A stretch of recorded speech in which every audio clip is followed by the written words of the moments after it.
Hello everyone, welcome to study. क्या हाल चाल, कैसे आप सभी। आशा करता हूँ आप सभी अच्छे होंगे और स्वागत करता हूँ मैं आप सभी का आपके इस यूट्यूब चैनल पे। सेट नंबर 10 हम लोग कवर करने जा रहे हैं अपने इस सीरीज का। अब तक जो भी सेट्स हुए हैं उन सारे का पीडीएफ आपको मिलेगा ऐप के ऊपर। तो अगर आप पीडीएफ डाउनलोड करना चाहते हैं तो आप एप्लीकेशन पे जा सकते हैं। पहला सवाल है, जलीय सोडियम सल्फेट और जलीय बेरियम क्लोराइड की अभिक्रिया में कौन सा यौगिक सफेद अवक्षेप बनाता है। जो भी सवाल आप देखने वाले हैं सब एग्जाम के पूछे हुए सवाल हैं। जलीय सोडियम सल्फेट बहुत ही फेमस रिएक्शन है, बार बार एग्जाम में पूछा जाता है। सोडियम सल्फेट Na2SO4 का जलीय विलयन है, यानी कि एक्वस सॉल्यूशन है। इसकी अभिक्रिया कराई जाती है जलीय बेरियम क्लोराइड के साथ, BaCl2। ये बेरियम क्लोराइड का फॉर्मूला है, इसका भी जलीय विलयन लिया जाएगा। तो सोडियम सल्फेट का जलीय विलयन है, साथ में बेरियम क्लोराइड का जलीय विलयन है। इन दोनों के बीच में अभिक्रिया कराई जाती है, आयनों का आदान प्रदान होता है, द्विविस्थापन अभिक्रिया होता है ना। तो यहां से आयन्स मिल जाएंगे, Na+SO4 2-, यहां से Ba2+Cl-। अब इसका धनायन और इसका ऋणायन ये दोनों आपस में बॉन्ड बनाएंगे और बनेगा यहाँ पर सोडियम क्लोराइड, जो कि हम जानते हैं साधारण नमक है, जल में घुलनशील है। तो इसका जलीय विलयन मिलेगा और इसी जलीय विलयन में इसका धनायन और इसके ऋणायन से जो कंपाउंड बनेगा बेरियम सल्फेट, ये ठोस अवक्षेप के रूप में बनेगा, है ना। ये अवक्षेप है, ये अवक्षेप है और अवक्षेप कैसा है, सफेद है, यानी उजले रंग का जो है अवक्षेप प्राप्त होगा, उजले रंग का ठोस प्राप्त होगा। ठीक, तो ये जो अभिक्रिया है ये द्विविस्थापन अभिक्रिया है और साथ में अवक्षेपण अभिक्रिया भी है। तो बेरियम सल्फेट का सफेद अवक्षेप बनता है, ए हमारा राइट आंसर हो जाएगा। यहां देखो अभिकारक के तौर पर सोडियम सल्फेट लिया गया है, तो सोडियम सल्फेट तो ऐसे भी आंसर नहीं होता।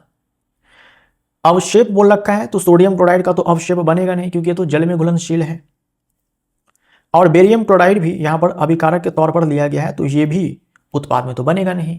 जो अभिकारक लिया गया है वही उत्पाद में थोड़ी बनेगा भाई, कुछ अलग बनेगा।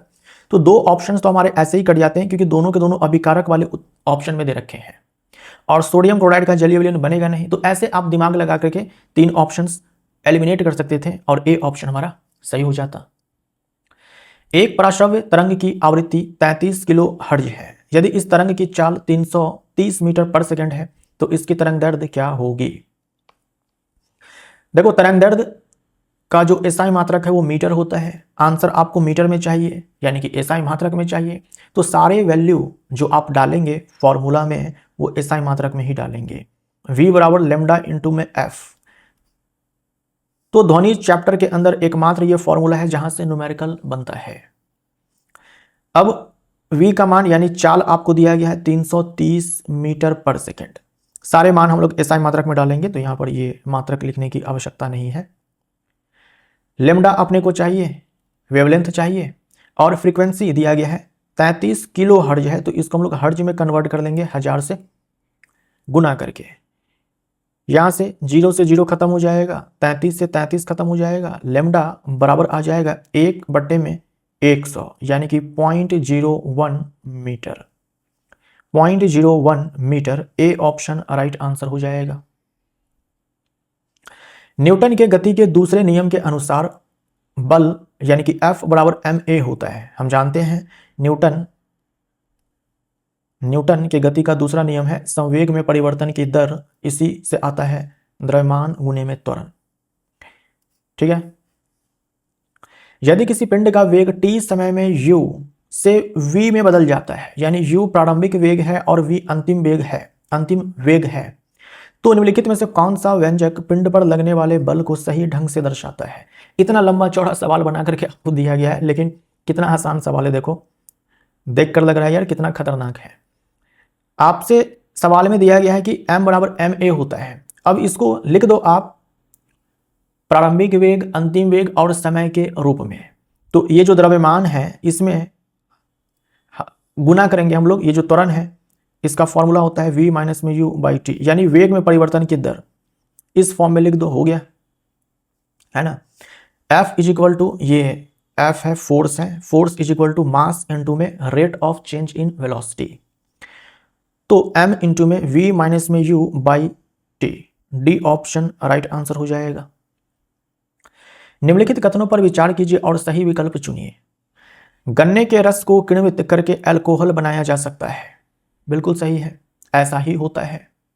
विश्वास ना हो तो गडकरी साहब से पूछ लो, ऐसा ही होता है। गन्ने के रस को किण्वित करके अल्कोहल, सबसे सामान्य अल्कोहल एथेनॉल है, वो बनाया जाता है। गन्ने के रस में हम जानते हैं, गन्ने के रस में शुगर होता है ना, सुक्रोज होता है। पहले वो कन्वर्ट होता है ग्लूकोज में और फिर वहां से एथेनॉल बनाया जाता है, वहां से एथेनॉल बनाया जाता है। इसे हम लोग बोलते हैं किण्वन। ठीक, फर्मेंटेशन बोलते हैं। और इसमें ऑक्सीजन की आवश्यकता नहीं होती है और इसी को दोस्तों क्या बोलते हैं, अवायवीय श्वसन बोलते हैं। ये अवायवीय श्वसन है। एथेनॉल बनता है यानी कि C2H5OH। तो ये स्टेटमेंट सही है। पेट्रोल में अल्कोहल मिलाया जाता है क्योंकि यह एक स्वच्छ ईंधन है। बिल्कुल सही है, एथेनॉल एक बढ़िया ईंधन है, क्लीन फ्यूल है, क्लीन फ्यूल है। फिर गडकरी साहब को इतनी गालियां क्यों पड़ रही है?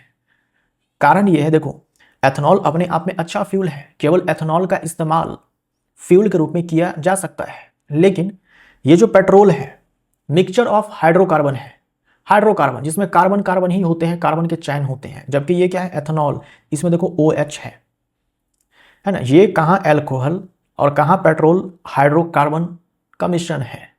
दोनों रासायनिक रूप से अलग अलग पदार्थ हैं, भले दोनों के अंदर ये क्षमता है जलने की, दोनों के पास क्षमता है जलने की। तो एथेनॉल जलाने वाला जो इंजन होगा भाई, उसमें वैसी खासियत होनी चाहिए कि एथेनॉल को सही से जला पाए, क्योंकि पेट्रोल तो अलग टाइप का ही कार्बनिक यौगिक है, भले दहनशील है। एथेनॉल भी अलग टाइप का कार्बनिक यौगिक है, पानी से इसको प्रेम है, हाइड्रोजन बॉन्डिंग बना लेता है पानी के साथ रिएक्ट करके। ठीक है, तो ये भले ही दहनशील है, क्लीन फ्यूल है, ईंधन है, लेकिन जो इसका स्टोरेज किया जाएगा उसकी क्वालिटी भी इसके अनुसार होनी चाहिए। जो इंजन है वो भी इसी के अनुसार होना चाहिए, जैसा ईंधन उसी के अनुसार इंजन होना चाहिए। तो समस्या यहां पर इंजन से है कि हमारा ईंधन बदल गया, इंजन वही है, ये कैसे होगा?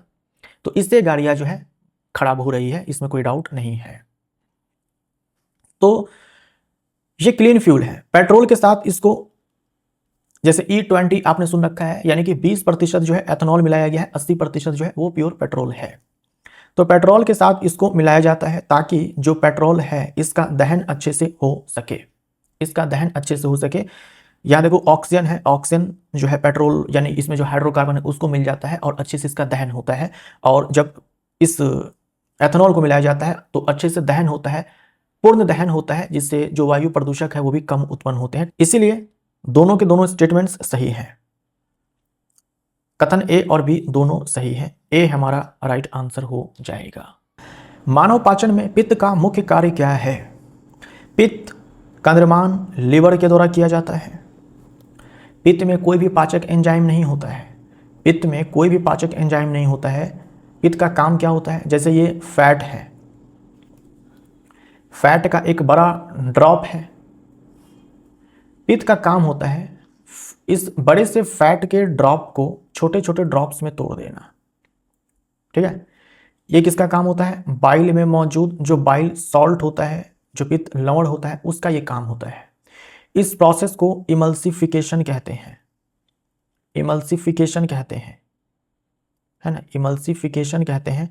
हिंदी में इसे पाइसीकरण कहते हैं, है ना, पाइसीकरण कहते हैं। तो ये देखो, ये वसा है, ये भी वसा है, ऐसा नहीं कि वसा का पाचन हुआ है, ये भी वसा है, लेकिन हम इसे क्या बोलेंगे? पाइसीकृत वसा बोलेंगे, पाइसीकृत वसा बोलेंगे, यानी कि वसा है लेकिन उनके छोटे छोटे ड्रॉप्स हैं। ऐसा क्यों बाइल सॉल्ट करता है? क्योंकि जब फैट का एक बड़ा सा ग्लोब्यूल होता है या फिर ड्रॉप होता है, तो जो फैट को पचाने वाला, वसा को पचाने वाला लाइपेज एंजाइम होता है, ये एक्ट नहीं कर पाता है, अपना कार्य नहीं कर पाता है। लेकिन जैसे ही ये वसा पाइसीकृत हो जाता है, तब आकर के लाइपेज एंजाइम इस पर अच्छे से काम कर पाता है और इस पाइसीकृत वसा को तोड़ देता है वसा अम्ल और ग्लिसरॉल में। उसे हम लोग वसा का पाचन कहते हैं। तो बाइल में बाइल सॉल्ट होता है, वो पाइसीकरण का काम करता है, और बाइल में कोई भी पाचक एंजाइम नहीं होता है, ये आपको ध्यान में रखना है। तो हम बोलेंगे भोजन को क्षारीय बनाना और बड़ी वसा गोलिकाओं को तोड़ना, ये भी सही है। क्षारीय बनाया जाता है, बाइल सॉल्ट ही है जो बेसिक मीडियम प्रोवाइड करता है, और साथ में बड़ी जो गोलिका होती है वसा की, उसे छोटी छोटी गोलिकाओं में तोड़ने का काम ये करता है।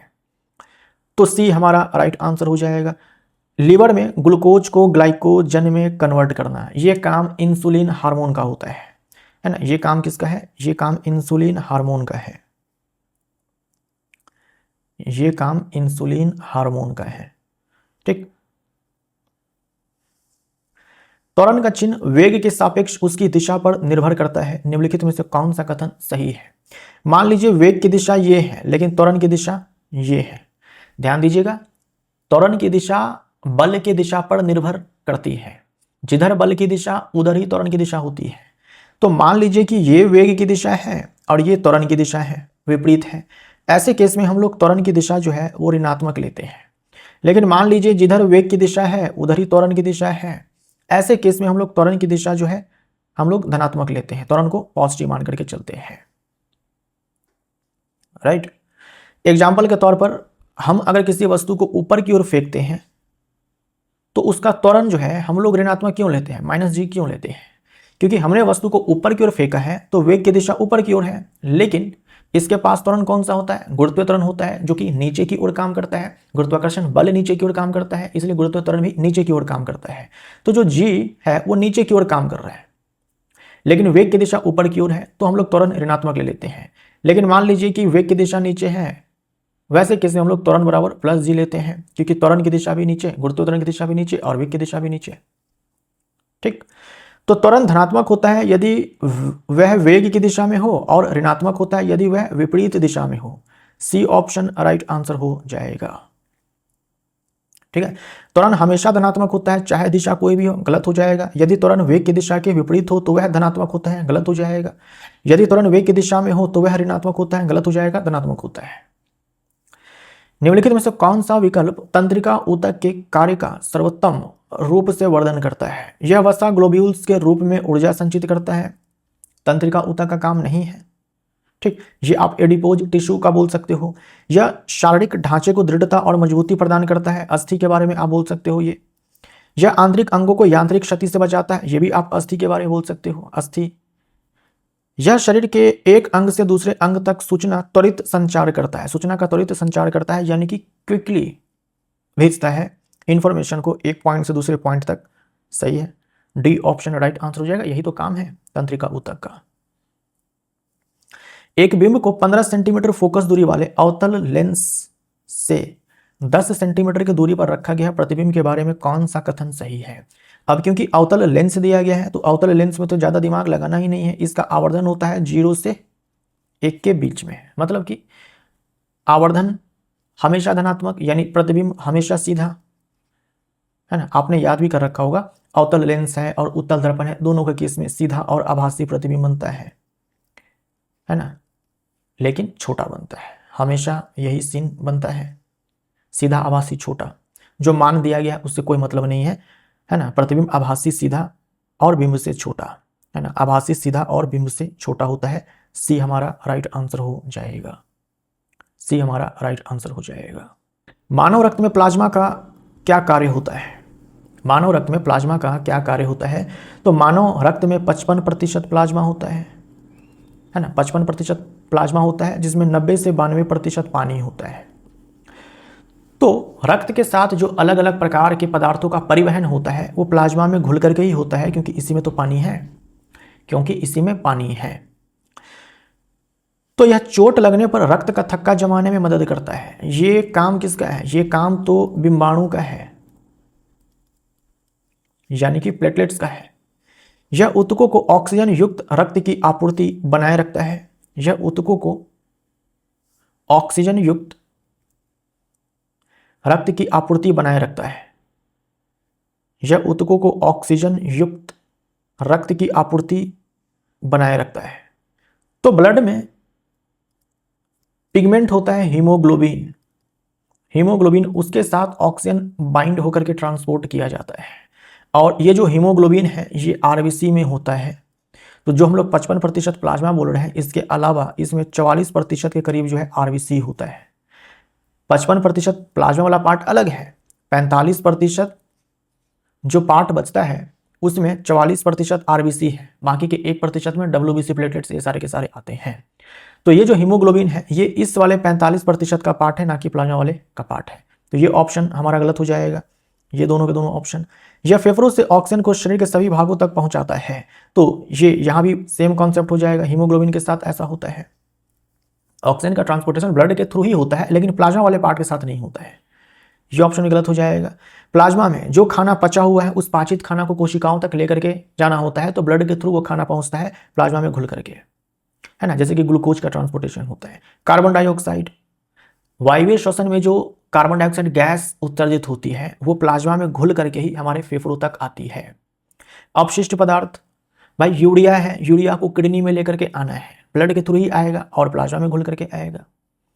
तो ये सब काम होता है। सी हमारा राइट आंसर हो जाएगा। निम्नलिखित में से कौन सा धातुओं का भौतिक गुणधर्म है? धातुओं का भौतिक गुणधर्म है मृदु होती है और हल्के बल से टूट जाती है, ऐसा होता है क्या? लोहा धातु है, तोड़ कर दिखा लो हल्के बल से। अत्यधिक तन्य और आघात वर्धनीय होती है, बिल्कुल सही है। धातुओं को पीट करके आप पतली चादर के रूप में उसको ढाल सकते हो और खींच करके तार बना सकते हो, है ना। सीधी सी बात है, उसको सॉफ्ट करना पड़ेगा पहले, हीट करके, तभी जाकर के आप ऐसा कर पाएंगे।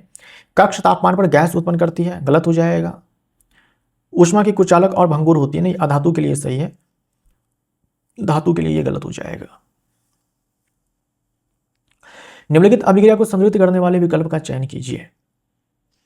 ये एक अभिक्रिया आपको दी गई है, देखो ध्यान से, ये धातु का कार्बोनेट है और ये अम्ल है। धातु का कार्बोनेट और बाइक कार्बोनेट के बीच में जब अभिक्रिया होती है 3 उत्पाद बनते हैं। लवण बनता है धातु का, कार्बन डाइऑक्साइड गैस मुक्त होती है और जल बनता है। बस इसको बैलेंस करना है।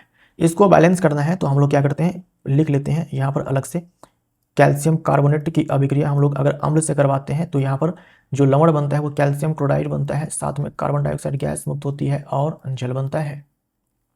इसको बैलेंस करते हैं, इसको बैलेंस करते हैं तो देखो यहाँ पर कैल्शियम का 1 परमाणु, कैल्शियम का 1 परमाणु, ऑक्सीजन के 3 परमाणु, यहाँ पर भी ऑक्सीजन के 3 परमाणु, 2 यहाँ पर, 1 यहाँ पर है। हाइड्रोजन का 1 परमाणु है, जबकि यहाँ पर 2 परमाणु है, 2 से मल्टीप्लाई कर दिया। क्लोरीन का 2 परमाणु, अब यहाँ पर क्लोरीन का भी 2 परमाणु है। तो x के स्थान पर क्या है, ये 2 हो जाएगा, x बराबर 2। y के स्थान पर क्या हो जाएगा, y बराबर यहाँ पर 1 हो जाएगा, है ना। CO2 प्लस z बराबर यहाँ पर क्या हो जाएगा, 1 हो जाएगा, कुछ नहीं है तो 1 है। तो 2 1 1 हमारा आंसर हो जाएगा, 2 1 1, ए हमारा राइट आंसर हो जाएगा। न्यूटन की गति का तीसरा नियम डैश से संबंधित है। न्यूटन की गति का तीसरा नियम, क्रिया और प्रतिक्रिया बल आपस में बराबर होते हैं। क्रिया और प्रतिक्रिया आपस में बराबर होते हैं और दिशा में विपरीत होते हैं, है ना, अलग अलग वस्तु पर लगते हैं। क्रिया प्रतिक्रिया दोनों समान प्रकृति के होते हैं। न्यूटन की गति का जो तीसरा नियम है, इससे पता चला कि जो बल है हमेशा ही जोड़े में पाया जाता है, यानी अकेले बल का कोई अस्तित्व नहीं है। अकेला बल, सिंगल फोर्स एग्जिस्ट नहीं करता है। कहीं पर आपको अगर एक बल दिख रहा है तो समझ जाओ कि दूसरा बल भी है, यहाँ पर 2 बल है समान प्रकृति का। एक गुरुत्वाकर्षण बल नहीं होगा, 2 गुरुत्वाकर्षण बल काम करेंगे। एक अभिलंब प्रतिक्रिया बल काम नहीं करेगा, 2 अभिलंब प्रतिक्रिया बल काम करेगा अलग अलग वस्तु पर।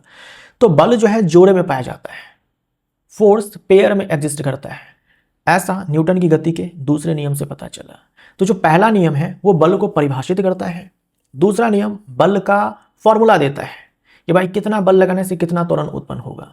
तीसरा बल की प्रकृति के बारे में बताता है, तीसरा नियम, कि बल जो है जोड़े में पाया जाता है। बल जोड़े में पाया जाता है तो सदैव युग्मों में होने वाले बलों की प्रकृति डी हमारा राइट आंसर हो जाएगा। ठीक। सूत्र इकाई द्रव्यमान डैश होता है। सूत्र इकाई द्रव्यमान आयनिक यौगिक के द्रव्यमान को हम लोग सूत्र इकाई द्रव्यमान कहते हैं। निकालने का तरीका ठीक वही है, जितने भी परमाणु हैं उनके द्रव्यमानों का योग ले लो आप। किसी यौगिक के सूत्र इकाई में सभी परमाणुओं के परमाणु द्रव्यमानों का योगफल, ए हमारा राइट आंसर हो जाएगा। सोडियम सल्फेट और बेरियम क्लोराइड के बीच की अभिक्रिया द्विविस्थापन अभिक्रिया का एक उदाहरण है। यह डैश का भी एक उदाहरण है। अभी हम लोगों ने देखा था, आई थिंक स्टार्टिंग का पहला सवाल ही वही था। सोडियम सल्फेट और बेरियम क्लोराइड के बीच में अभिक्रिया होती है, सोडियम क्लोराइड का जलीय विलयन बनता है, उसमें सफेद बेरियम सल्फेट का अवक्षेप बनता है, द्विविस्थापन अभिक्रिया है, आयनों का आदान प्रदान होता है और साथ में अवक्षेपण अभिक्रिया भी हो जाएगा क्योंकि अवक्षेप बनता है, अवक्षेपण अभिक्रिया। ए हमारा राइट आंसर। ओम के नियम का पालन करने वाले एक धातु के तार में यदि प्रतिरोध स्थिर रहता है तो इसके टर्मिनलों के बीच विभवांतर को उसके पूर्व मान के आधे तक कम करने से इसके माध्यम से प्रवाहित धारा में क्या परिवर्तन होगा। देखो ओम का नियम होता है V/I is equal to R। कहा है कि देखो ये स्थिर है, ये कांस्टेंट है, यानी कि ये नहीं बदल रहा है, ये नहीं बदल रहा है। कहा कि इसको देखो आधा कर दिया, इसको आधा कर दिया।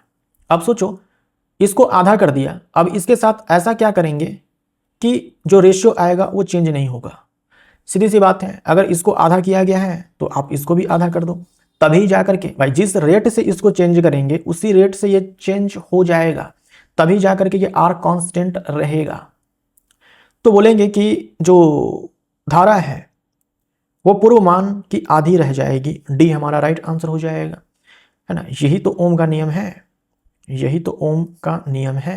V सीधा समानुपाती I का, अगर हम V को चेंज करेंगे, जिस रेट से चेंज करेंगे उसी रेट से I भी बदल जाएगा। निम्नलिखित में से कौन सा विकल्प दूरदृष्टता से पीड़ित व्यक्ति का सबसे अच्छा वर्णन करता है। हाइपरमेट्रोपिया। दूरदृष्टता, दूर की वस्तु साफ साफ दिखाई पड़ती है, नजदीक की वस्तु साफ साफ दिखाई नहीं पड़ती है। तो वे दूर की वस्तुओं को स्पष्ट रूप से देख सकते हैं लेकिन पास की चीजों को देखने में संघर्ष करते हैं, है ना। दूरदृष्टता यानी कि दूर की वस्तु को स्पष्ट रूप से देखा जाएगा लेकिन पास की वस्तुओं को देखने में दिक्कत आएगी। इसको ठीक करने के लिए किस लेंस का इस्तेमाल किया जाता है ना, किस लेंस से बने हुए चश्मे का इस्तेमाल किया जाता है।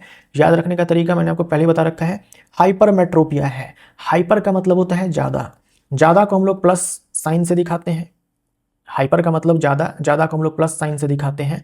बताओ धनात्मक चिन्ह फोकस दूरी का किसका होता है ना, या फिर धनात्मक चिन्ह शक्ति के लिए किसका होता है। आप बोलेंगे कि कॉन्वेक्स के लिए होता है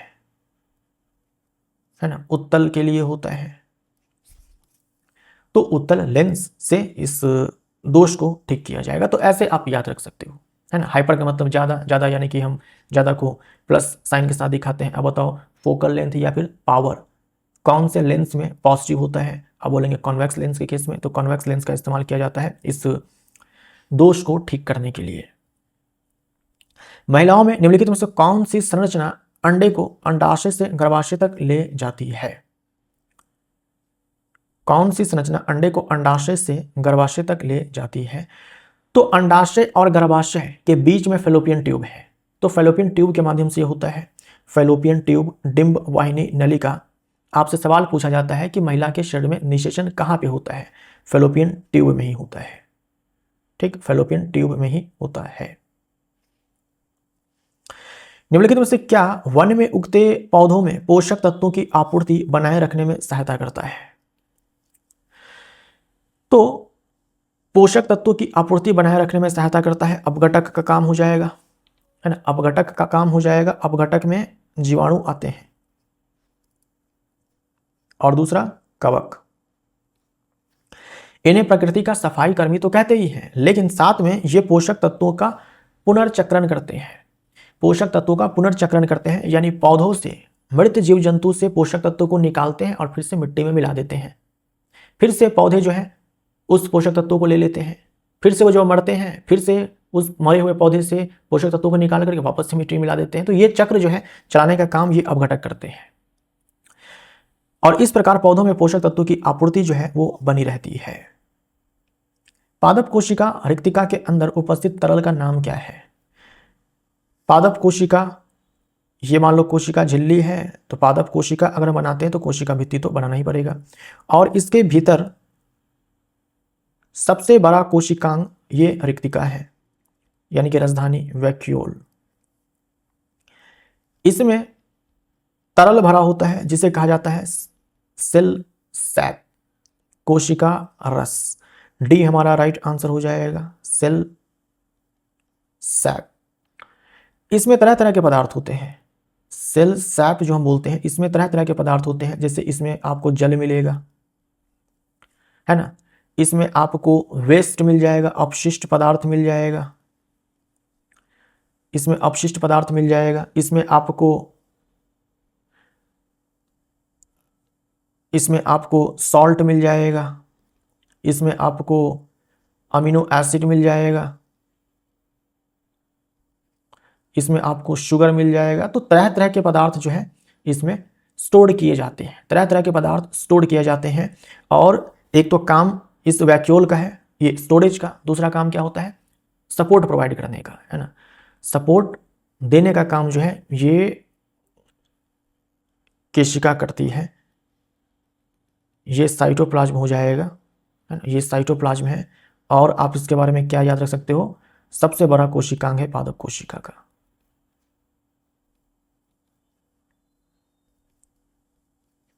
सबसे बड़ा कोशिकांग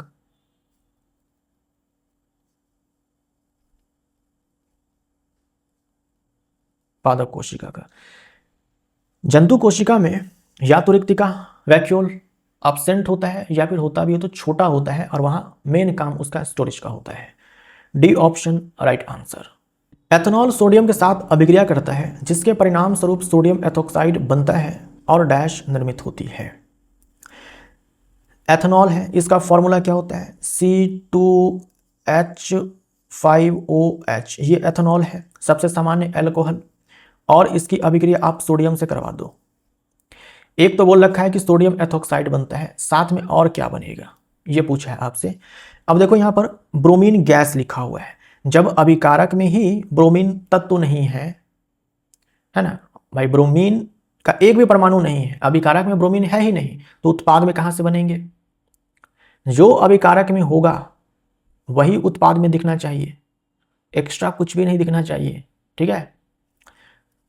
क्या क्लोरीन आपको दिख रहा है अभिकारक में, नहीं दिख रहा है, तो उत्पाद में भी नजर नहीं आना चाहिए। अगर नजर आ रहा है यानी कि गलत है अभिक्रिया। नाइट्रोजन गैस, क्या नाइट्रोजन आपको दिख रहा है, नहीं, आप बोलेंगे ये N है ना, अरे ये Na है, सोडियम है, ये सोडियम है, N और A अलग अलग नहीं है, ये Na सोडियम है, ठीक है, ये गलत हो जाएगा। बचा हाइड्रोजन गैस, ए हमारा राइट आंसर हो जाएगा। तो ऐसे एलिमिनेट करके भी जो है आप ऑप्शन को सही सही टिक कर सकते थे, है ना। ये एग्जाम का पूछा हुआ सवाल है, इनफैक्ट सारे सवाल एग्जाम का पूछा हुआ है। हाइड्रोजन गैस मुक्त होती है। सोडियम एथोक्साइड क्या हो जाएगा, C2H5ONA, ये सोडियम एथोक्साइड हो जाएगा, ये धनायन और ये ऋणायन वाला पार्ट।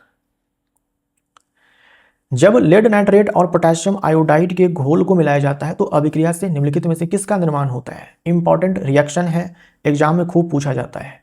लेड नाइट्रेट है, लेड Pb है ना, PbNO3 का होल ट्वाइस, इसका हम जलीय विलयन लेते हैं। और पोटेशियम आयोडाइड है, ये पोटेशियम आयोडाइड है, इसका जलीय विलयन लेते हैं, पोटेशियम आयोडाइड Ki, इसका जलीय विलयन लेते हैं। तो यहां भी आयनों का आदान प्रदान होता है, द्विविस्थापन अभिक्रिया भी है, साथ में अवक्षेपण अभिक्रिया भी है। यहां पर बनता है लेड आयोडाइड, पहले हम लोग पोटेशियम नाइट्रेट लिख लेते हैं, पोटेशियम नाइट्रेट का जलीय विलयन मिलेगा, और इसी जलीय विलयन में लेड आयोडाइड का आपको मिल जाएगा एक पीला अवक्षेप, जैसे हम लोगों ने अभी देखा था बेरियम सल्फेट का सफेद अवक्षेप, यहां मिलेगा अवक्षेप लेकिन पीले रंग का। तो ये भी अपने आप में द्विविस्थापन अभिक्रिया है, और साथ में कौन सी अभिक्रिया है, अवक्षेपण अभिक्रिया है। तो लेड आयोडाइड का एक पीला अवक्षेप बनता है, बी ऑप्शन राइट आंसर। एक समान वृत्तीय गति में वेग की दिशा क्या होती है। मैंने आपसे कई बार बोल रखा है कि वृत्तीय गति में कभी भी वेग एक समान नहीं होता है। चाल एक समान हो सकती है, चाल एक समान नहीं भी हो सकती है, चाल एक समान असमान दोनों संभव है, लेकिन वेग एक समान कभी भी संभव नहीं है। तो जो हम एक समान वृत्तीय गति बोलते हैं, यानी गति वृत्तीय पथ पे हो रही है और चाल एक समान है, ठीक है, चाल एक समान है। लेकिन हमसे वेग की दिशा पूछी है, तो कई बार मैं आपको बता चुका हूं वेग की दिशा, जैसे मान लो ये डायरेक्शन है गति की, अगर मान लो पिंड यहां पर है तो वेग की दिशा इस पर स्पर्श रेखा खींच दो, यहां पर है तो यहां पर आप स्पर्श रेखा खींच दो, यहां पर है तो आप यहां पर स्पर्श रेखा खींच दो, तो स्पर्श रेखा के अनुदिश। तो वेग की दिशा लगातार बदलती है, इसीलिए वेग जो है एक समान संभव नहीं है वृत्तीय गति में। यूकैरियोटिक कोशिकाओं में चिकनी अंतर्द्रव्यी जालिका मुख्य रूप से डैश के लिए होता है। चिकनी अंतर्द्रव्यी जालिका, यानी कि राइबोसोम्स नहीं चिपके हुए हैं, राइबोसोम्स नहीं चिपके हुए हैं, तो इसका काम क्या होता है, वसा का निर्माण करना, है ना, वसा का निर्माण करना, वसा का निर्माण करना। डी हमारा राइट आंसर हो जाएगा। जो फैट है उसको बनाना, हार्मोन बनाना। निम्नलिखित में से कौन सा विकल्प थॉमसन के परमाणु मॉडल का सर्वोत्तम रूप से वर्णन करता है? तो जे थॉमसन ने कहा था कि जो परमाणु है वो धन आवेशित गोला है, यानी पूरा का पूरा जो परमाणु है वो धन आवेशित गोला है, ठीक, धन आवेशित गोला है जिसमें इलेक्ट्रॉन बीच बीच में धंसे हुए हैं। ठीक वैसे ही जैसे तरबूज में पूरा लाल खाने वाला भाग बिखरा होता है, उसे आप धन आवेश मान लीजिए। बीज जो है बीच बीच में धंसा होता है, उसे आप इलेक्ट्रॉन मान लीजिए। परमाणु धनात्मक आवेश का एक गोला होता है जिसमें इलेक्ट्रॉन तरबूज के बीजों की भांति अंतर्निहित होते हैं। ए हमारा राइट आंसर हो जाएगा। परमाणु में एक धन आवेशित नाभिक होता है और इलेक्ट्रॉन उसके बाहर होते हैं। ये बात भी सही है, लेकिन ये रदरफोर्ड ने कहा था। ये किसने कहा था? रदरफोर्ड ने कहा था। ये तो रदरफोर्ड ने कहा था। इलेक्ट्रॉन नाभिक के चारों ओर निश्चित कक्षाओं में परिक्रमा करते हैं, ऐसा तो नील्स बोर ने कहा था। परमाणु अधिकांशतः एक सघन नाभिक वाला रिक्त स्थान होता है, रदरफोर्ड ने कहा था। मानव मादाओं में निम्नलिखित में से कौन सा अंग हार्मोन उत्पन्न कर सकता है? तो अंडाशय। अंडाशय से दो प्रकार के हार्मोन जो है सिक्रीट होते हैं, है ना। सलाइवरी ग्लैंड्स से सलाइवा सिक्रीट होता है, जिसमें तो एंजाइम मिलेगा आपको, हार्मोन नहीं मिलेगा। तो यहां से दो प्रकार के हार्मोन कौन कौन से सिक्रीट होते हैं? एक तो एस्ट्रोजन हो गया, दूसरा प्रोजेस्टेरॉन हो गया, दूसरा प्रोजेस्टेरॉन हो गया। रेंसिडिटी क्या है? वह प्रक्रिया जिसमें भोजन में वसा और तेल का ऑक्सीकरण होता है, जिससे गंध और स्वाद में परिवर्तन होता है। यही हमारा आंसर हो जाएगा। मान लीजिए आपके पास एक बर्तन है, उसमें ऐसा खाद्य पदार्थ है जिसमें तेल है, फैट है। तो ज़्यादातर जो पदार्थ होते हैं जिसको हम लोग स्टोर करते हैं उसमें तेल या वसा तो होता ही है, तो हम लोग उसको क्या करते हैं, उसके ढक्कन को एकदम से टाइटली पैक करते हैं, मतलब बहुत कस कर उसको बंद करते हैं ताकि एयर बिल्कुल भी उसमें ना जा सके। हाँ, कुछ एयर तो उसमें ट्रैप हो ही चुकी है, लेकिन फिर भी बाहर से और एयर उसमें ना जा सके, क्योंकि जो उसमें तेल है, वसा है, वो एयर के कांटेक्ट में आने के बाद एयर में ऑक्सीजन है, वो खाद्य पदार्थ ऑक्सीडाइज हो जाएगा, जिससे जो वो खाद्य पदार्थ है उसका गंध और स्वाद ये दोनों के दोनों बदल जाएंगे, दोनों खराब हो जाएंगे। स्वाद भी अच्छा नहीं रहेगा और गंध भी जो है उससे बढ़िया नहीं आएगा। तो इसी को हम लोग रेंसिडिटी बोलते हैं। तो चिप्स और कुरकुरे के पैकेट में ऑक्सीजन को हटा करके, वायु को हटा करके नाइट्रोजन गैस भरा जाता है ताकि रेंसिडिटी ना हो पाए। नहीं तो क्या होगा, जो चिप्स है, कुरकुरे है भाई, वो सब एक तो स्वाद उनका अच्छा नहीं लगेगा, दूसरा स्मेल भी खराब करेगा। ब्लीचिंग पाउडर रासायनिक रूप से डैश द्वारा बनता है। तो शुष्क बुझे हुए चूने से क्लोरीन गैस प्रवाहित कराने पर ब्लीचिंग पाउडर का निर्माण होता है।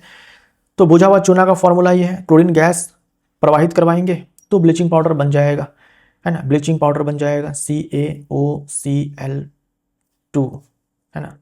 ये ब्लीचिंग पाउडर का फॉर्मूला है। यदि किसी प्रतिबिंब की ऊंचाई h डैश को मुख्य अक्ष के लंबवत और नीचे मापा जाता है तो परिपाटी के अनुसार उसके मान को कौन सा चिन्ह दिया जाता है? तो कार्तीय चिन्ह परिपाटी, नई कार्तीय चिन्ह परिपाटी के अनुसार मुख्य अक्ष के लंबवत, है ना, मुख्य अक्ष के लंबवत,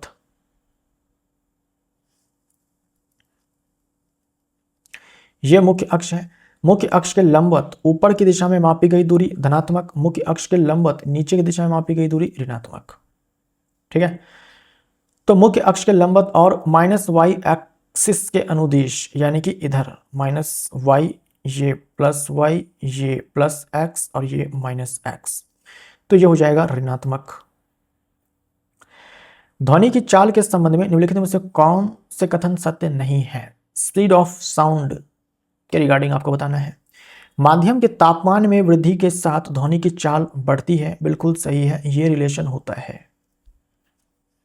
टेम्परेचर अगर मीडियम का इंक्रीज कर जाए तो जो साउंड की स्पीड है वो भी इंक्रीज कर जाती है।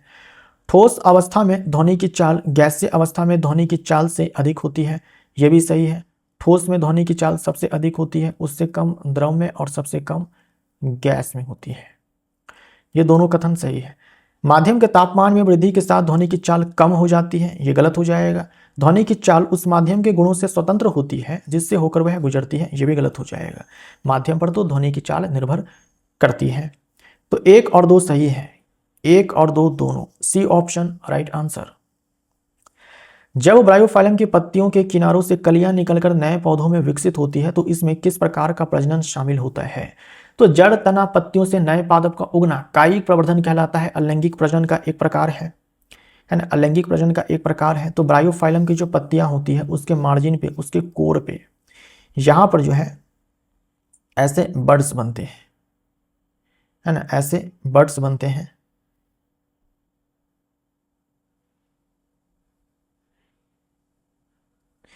ये बड है, मुकुल है, ये मुकुल टूट करके नीचे गिर जाएगा और फिर नया पौधा ब्रायोफाइलम का उग जाएगा। तो इसे यहां पर क्या हो रहा है कि पत्ती से नया पादप उग रहा है, तो ये अपने आप में अलैंगिक प्रजनन का एक प्रकार है। इसे हम लोग कायिक प्रवर्धन बोलते हैं, है ना। पौधों का कायिक भाग, जड़ तना पत्तियां होती है, उससे नए पादप का उगना कायिक प्रवर्धन कहलाता है, जो कि अलैंगिक प्रजनन का ही एक प्रकार है। तो दोस्तों इसी के साथ सेट नंबर 10 यहाँ पर समाप्त होता है। मिलते हैं अगले सेट में। Thank you so much.